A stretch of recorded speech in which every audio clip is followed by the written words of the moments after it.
The Ionians had the matter, the wood, but they didn't have the carpenter, the self-determining thought. Their absolute was a dead abstraction.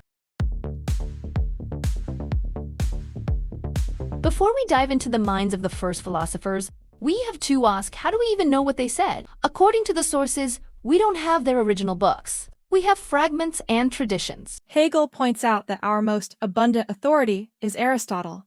He studied these thinkers thoroughly and dealt with them in historical order in his metaphysics. We also look to Plato, who often developed the ideas of the ancients so deeply that it's hard to tell where their thought ends and his begins. Then there's Sextus Empiricus, a skeptic who preserved valuable fragments just to argue against them, and Diogenes Laertius, who, while lacking a philosophic spirit, gave us the bad anecdotes and biographical details that make these men human. But why did philosophy start in Ionia, modern-day Turkey? Hegel argues it was the greatest activity in Greek life. Through commerce and exchange with foreigners, the Ionians did away with narrowness of vision. In these busy ports, the universal rose in place of local myths. While the East was dominated by a sensuous material side, the Ionian coast became the place where thought first tried to find the absolute in a real determination of nature.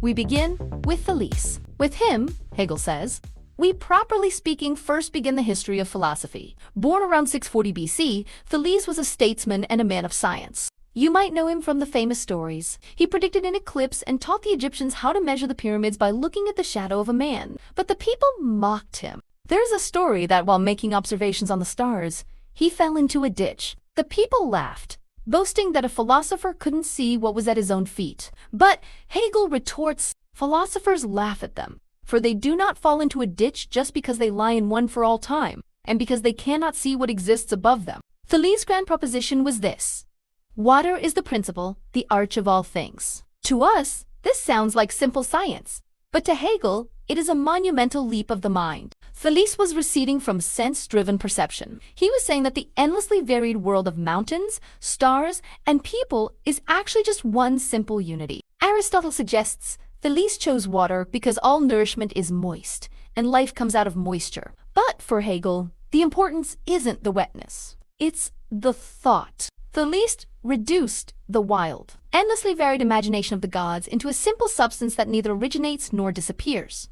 Water was the first infinite notion. Next came Anaximander, a friend of Thales who could not convince him that everything consisted of water. Anaximander was the first to put his philosophic thoughts into writing. He realized that if the principle was water, it couldn't explain its opposite like fire. So he introduced the infinite as the principle. He didn't define it as air or water, but as something undetermined. Anaximander believed that infinite worlds or gods rise out of this infinite and then pass away back into it. He had a proto-evolutionary theory. He suggested man developed from a fish that abandoned the water for the land. While Hegel calls these poor determinations, he respects the shift. Anaximander moved the principle away from a material element toward something that negates the finite. It was a step toward identifying the absolute as universal matter. The third great Ionian was Anaximenes. He went back to a definite natural element, but instead of water, he chose air. Why air? Because air is immeasurable, infinite, and in constant motion. Hegel finds Anaximenes' most profound insight in his soul analogy, as our soul, which is air, holds us together. One spirit and air together likewise hold the whole world together. This was the transition of natural philosophy into the philosophy of consciousness. Air was less corporeal than water. You don't see it.